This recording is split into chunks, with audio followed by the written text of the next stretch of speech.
4 katao ang nasawi habang isa pa ang kritikal kasunod sa naganap na aksidente ng mga sasakyan at motorsiklo sa Provincial Road ng Barangay Basyawan, Santa Maria, Davao Occidental, Miyerkules ng hapon pasado alas 4, Agosto 7. Ayon kay Basyawan Kapitan Oting Dumape, matulin ang takbo ng itim na pick-up na minamaneho ng isang lasing na lalaki na nagdiwang ng kanyang kaarawan.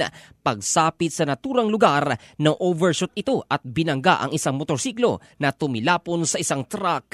Sa tindi ng impact, tumagilid ang elf truck at nagmistulang niyuping tansan ang motor habang ang pick-up ay tumilapon sa gilid ng daan na nagtamo ng malaking kasiraan. Nagkalasog-lasog ang katawan ng mga nasawi kung saan isa sa 2 babaeng biktima ay guro habang ang 2 naman ay helper ng elf truck.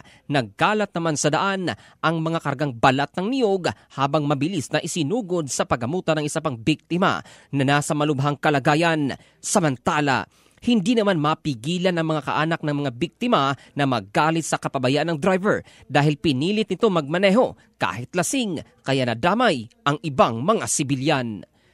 Ito si Jofel Candado in the heart of changing lives ng Brigada News Philippines, the Music and News Authority.